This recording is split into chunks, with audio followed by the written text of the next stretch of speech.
ಇನ್ನು ಸಚಿವೆ ಲಕ್ಷ್ಮೀ ಹೆಬ್ಬಾಳ್ಕರ್ ಕಾರು ಅಪಘಾತದ ಸತ್ಯವನ್ನ ಅವರ ಸಹೋದರ ಚನ್ನರಾಜ ಹಟ್ಟಿಹೊಳಿ ಅವರು ಬಿಚ್ಚಿಟ್ಟಿದ್ದಾರೆ.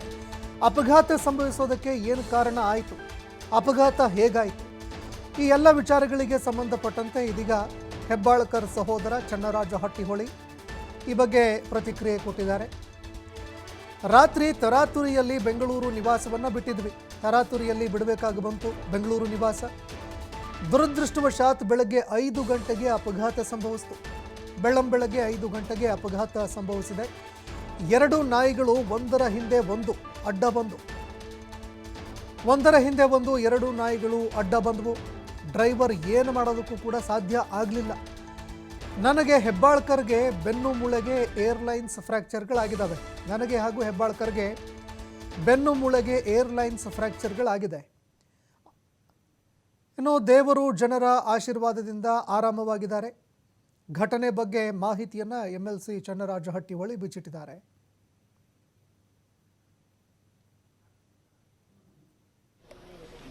ಅಪಘಾತದ ಘಟನೆಗೆ ಸಂಬಂಧಪಟ್ಟಂತೆ ಚನ್ನರಾಜ ಹಟ್ಟಿಹೊಳಿಯವರು ಮಾಹಿತಿ ಕೊಟ್ಟಿದ್ದಾರೆ. ರಾತ್ರಿ 5 ಗಂಟೆಗೆ ಈ ಒಂದು ಅಪಘಾತ ನಡೆದಿರುವಂಥದ್ದು. ಬೆಳಗಿನ ಜಾವ ಬೆಂಗಳೂರಿನಿಂದ ಬರ್ತಾ ಇದ್ವಿ, ತರಾತುರಿಯಲ್ಲಿ ಬೆಂಗಳೂರು ಬಿಟ್ವಿ. ಬೆಳ್ಳಂಬೆಳಗ್ಗೆ 5 ಗಂಟೆಗೆ ರಸ್ತೆಯಲ್ಲಿ ನೋಡ್ತಾ ಇದ್ದಂತೆ 2 ನಾಯಿಗಳು ಒಂದರ ಹಿಂದೆ ಒಂದು ಕಾರಿಗೆ ಅಡ್ಡಲಾಗಿ ಓಡಿ ಬಂದವು. ಹೀಗಾಗಿ ಡ್ರೈವರ್ಗೂ ಕೂಡ ಏನು ಮಾಡಬೇಕು ಅನ್ನುವಂಥದ್ದು ತೋಚಲಿಲ್ಲ.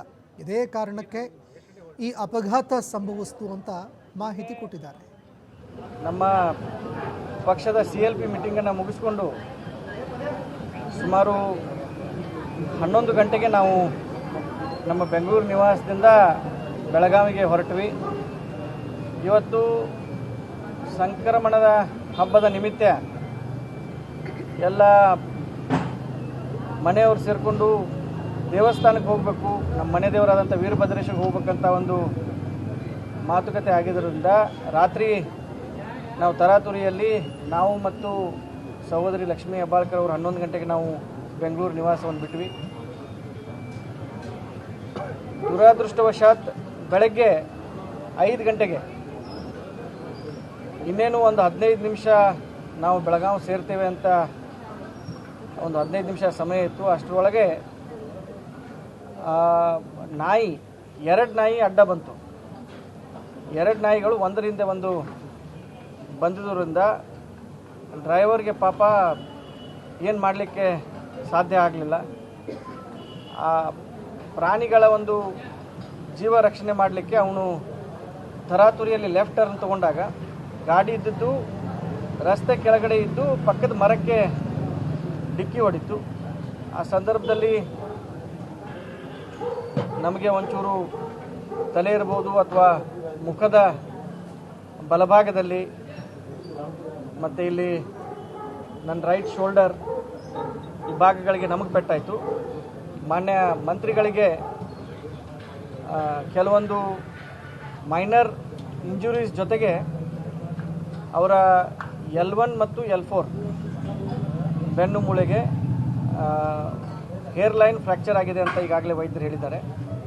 1 ತಿಂಗಳ ಬೆಡ್ ರೆಸ್ಟ್ ಅವ್ರಿಗೆ ಹೇಳಿದ್ದಾರೆ.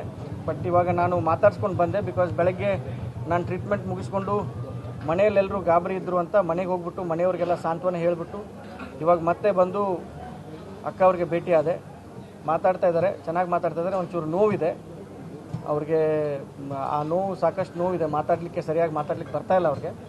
ಆದರೂ ಕೂಡ ಅವ್ರು ಧೈರ್ಯವಾಗಿದ್ದಾರೆ. ಮಾಧ್ಯಮದ ಮೂಲಕ ಎಲ್ಲರಿಗೂ ನಾನು ಹೇಳಲಿಕ್ಕೆ ಬಯಸ್ತೇನೆ, ಅವರು ಅಪಾಯದಿಂದ ಇವಾಗ ಹೊರಗಿದ್ದಾರೆ. ಯಾರೂ ಆತಂಕ ಪಡುವ ಅವಶ್ಯಕತೆ ಇಲ್ಲ. ದೇವರ ಆಶೀರ್ವಾದದಿಂದ ನಿಮ್ಮೆಲ್ಲರ ಆಶೀರ್ವಾದದಿಂದ ಇವತ್ತು ಸಚಿವರು ಆರಾಮಾಗಿದ್ದಾರೆ. ಆದಷ್ಟು ಬೇಗ ಗುಣಮುಖರಾಗಿ ನಿಮ್ಮ ಸೇವೆಯನ್ನು ಮತ್ತೆ ಪುನರಾರಂಭಿಸ್ತಾರಂತ ಈ ಸಂದರ್ಭದಲ್ಲಿ ಹೇಳಿಕ್ಕೆ ಬಯಸ್ತಾರೆ. ಈಗ ಡ್ರೈವರ್ ನಿರ್ಲಕ್ಷ್ಯ ರೀತಿ ಇಲ್ಲ ಪಾಪ ಶಿವ ಅಂತ ತುಂಬ ಒಳ್ಳೆ ಡ್ರೈವರು. ಒಂದು 10-15 ನಿಮಿಷದ ಹಿಂದ್ಗಡೆ ನಾನು ಅವನು ಮಾತಾಡಿದ್ವಿ, ಪೆಟ್ರೋಲ್ ಹಾಕಿಸ್ಕೊಳ್ಬೇಕಪ್ಪ ನೋಡು ಕಾಟ ಕಡಿಮೆ ಐತೆ ಅಂತ ನಾನೇ ಹೇಳಿದೆ ಅವ್ಗೆ. ಇಲ್ಲ ಇನ್ನೊಂದು 15 ನಿಮಿಷನಾಗ ಬೆಳಗಾವಿ ಮುಟ್ಬಿಡ್ತೀವಿ, ಪೆಟ್ರೋಲ್ ಹಾಕಿಸ್ಕೊಳ್ಳೋದು ಬೇಡ ಅಂತ 10 ನಿಮಿಷದಿಂದ ಮಾತಾಡಿದ್ವಿ ಇಬ್ಬರು, ನಾನು ಅವನು. ಚೆನ್ನಾಗೇ ಸ್ಪಂದನೆ ಮಾಡಿದ. ನಾನು